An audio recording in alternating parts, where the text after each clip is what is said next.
Assalamualaikum warahmatullahi wabarakatuh. Bagaimana kabar kalian? Semoga tetap dalam keadaan sehat dan tetap semangat. Sebelum kita mulai pembelajaran online kali ini, marilah kita berdoa terlebih dahulu. Berdoa mulai. A'udzubillahi minasyaitonirrajim. Bismillahirrahmanirrahim. Alhamdulillahirabbil alamin. Arrahmanirrahim. Maliki yaumiddin. Iyyaka na'budu wa iyyaka nasta'in. Ihdinas siratal mustaqim. Siratal ladzina an'amta 'alaihim ghairil maghdubi 'alaihim waladdallin. Amin. Rabbi zidni ilma warzuqni fahma waj'alni minas sholihin. Walhamdulillahi rabbil alamin. Materi yang akan kita bahas ada di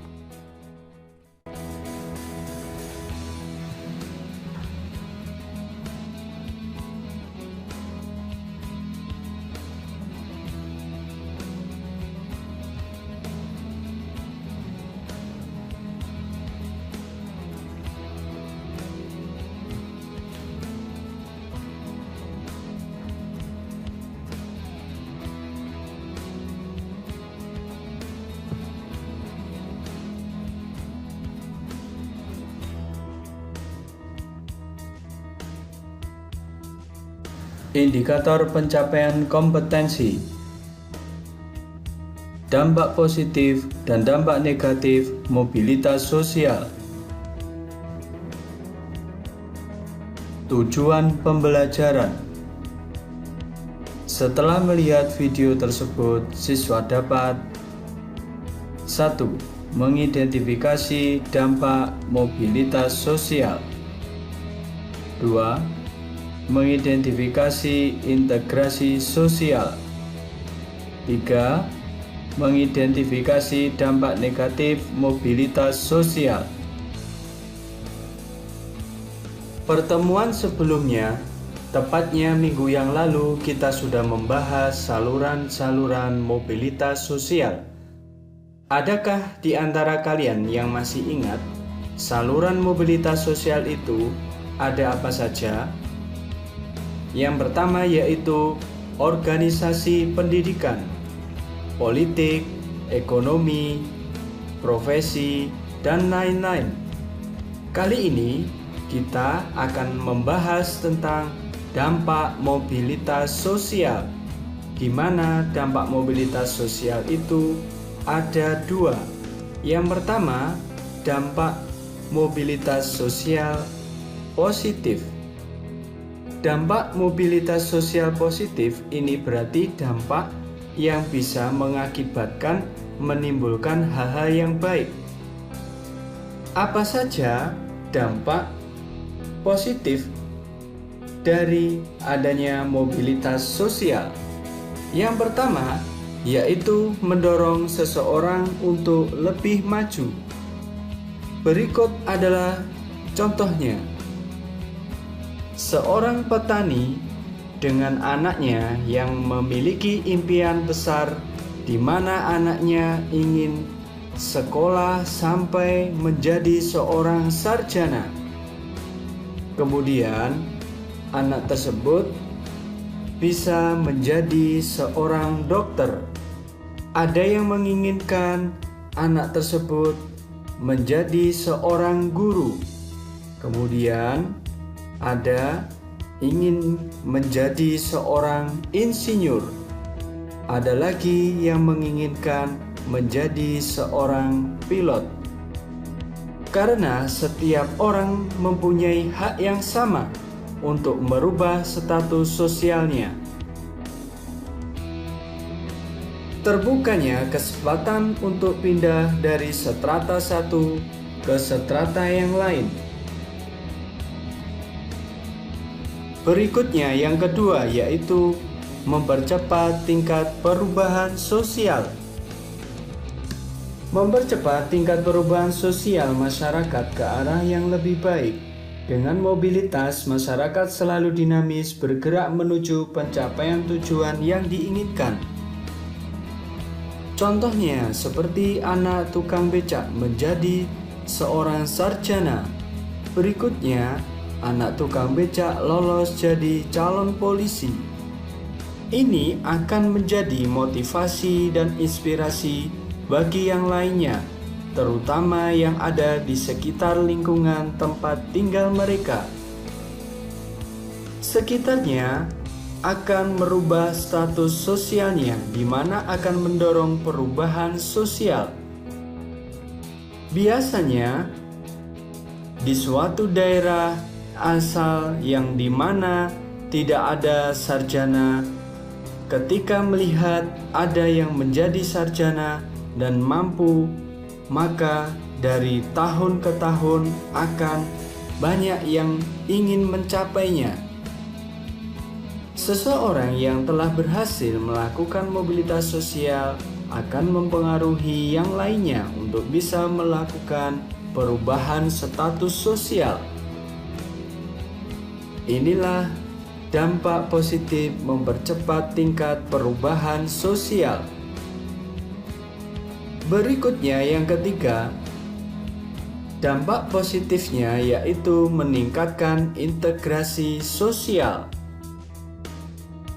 Kita ambil contoh, yaitu sekelompok orang yang berhasil menjadikan diri seorang tentara. Maka mereka akan menyesuaikan dirinya terhadap gaya hidup, nilai, norma yang ada di kemiliteran.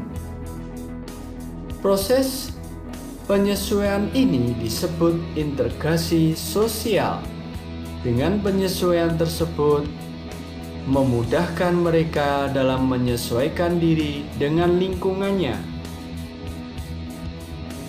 Apakah integrasi sosial itu? Integrasi sosial yaitu sebuah sistem yang mengalami pembauran hingga menjadi suatu kesatuan yang utuh. Sedangkan integrasi sosial yaitu sebuah proses penyesuaian di antara unsur-unsur yang saling berbeda dalam kehidupan masyarakat, sehingga menghasilkan sebuah pola kehidupan masyarakat. Demikianlah dampak positif meningkatkan integrasi sosial. Berikutnya yaitu tentang dampak negatif, di mana dampak negatif ini yaitu dampak yang tidak baik.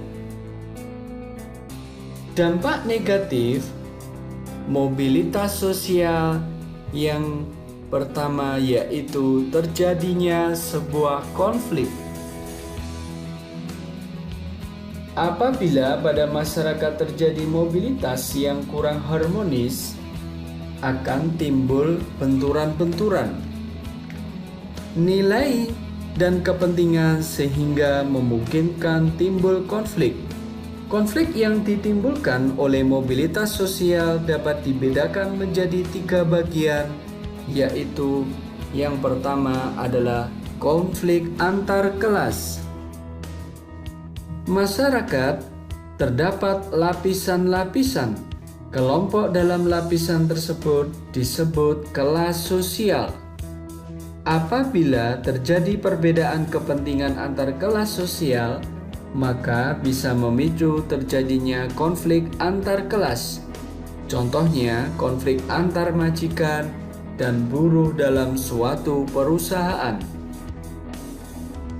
Berikutnya yaitu konflik antar kelompok sosial. Konflik yang menyangkut antara kelompok satu dengan kelompok lainnya karena benturan nilai dan kepentingan. Konflik ini dapat berupa sebagai berikut contohnya. Yang pertama yaitu konflik antar kelompok sosial yang masih tradisional dengan kelompok sosial yang modern. Misalnya, para kusir delman, dan penarik becak yang lamban menyesuaikan diri dengan perubahan dapat menyebabkan konflik dengan sopir mobil angkutan umum. Contoh yang kedua, seperti proses suatu kelompok sosial tertentu terhadap kelompok sosial lain yang memiliki wewenang. Misalnya, demonstrasi mahasiswa yang menuntut kepada anggota dewan untuk menurunkan harga BBM. Konflik yang ketiga yaitu antar generasi. Konflik yang terjadi karena adanya benturan nilai dan kepentingan antara generasi yang satu dengan generasi yang lain dalam mempertahankan nilai-nilai dengan nilai-nilai baru yang ingin mengadakan suatu perubahan. Contohnya, pergaulan bebas yang banyak dilakukan anak-anak muda dewasa ini sangat bertentangan dengan nilai yang dianut oleh generasi tua.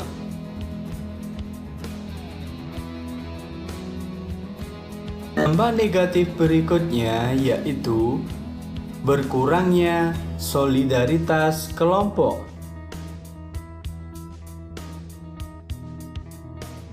Penyesuaian diri dengan nilai-nilai dan norma-norma yang ada dalam kelas sosial yang baru merupakan langkah yang diambil oleh seseorang yang mengalami mobilitas, baik secara vertikal maupun horizontal. Hal ini dilakukan agar mereka bisa diterima dalam kelas sosial yang baru dan mampu menjalankan fungsi-fungsinya. Keadaan inilah yang menyebabkan orang-orang yang pindah lapisan yang baru akan berkurang solidaritasnya terhadap kelas sosial yang lama. Sebagai contoh yaitu orang kaya mendadak akan berusaha menyesuaikan diri dengan lapisan atas dalam gaya hidupnya agar bisa diterima dan dianggap sebagai bagian dari kelas sosial yang baru, sehingga menjadi berkurang rasa kesetiakawanannya dengan kelompok sosial asal.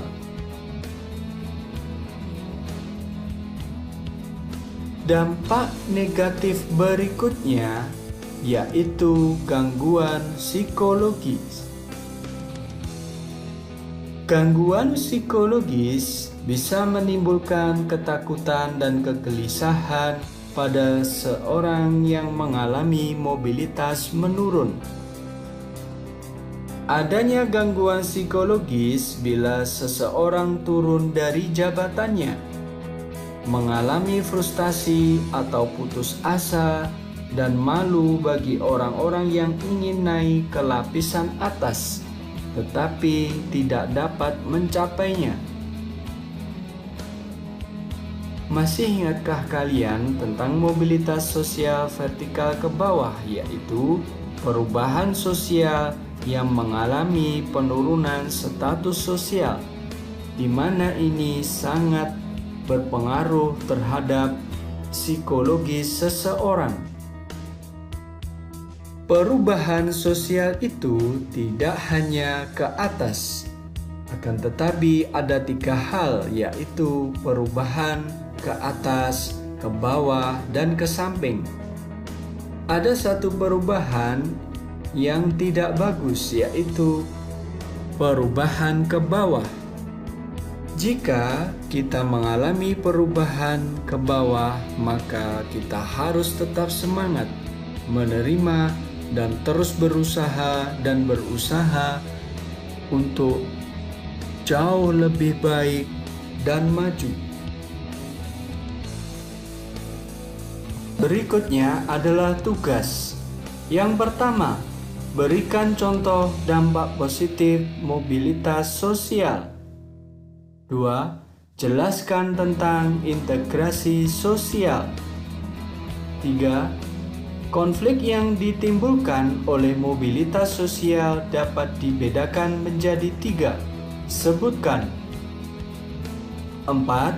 Kelompok dalam lapisan masyarakat disebut dengan 5. Apakah dampak terjadinya gangguan psikologis terhadap seseorang? Kerjakan dengan melihat LKS halaman 61 sampai dengan 62. Selamat mengerjakan.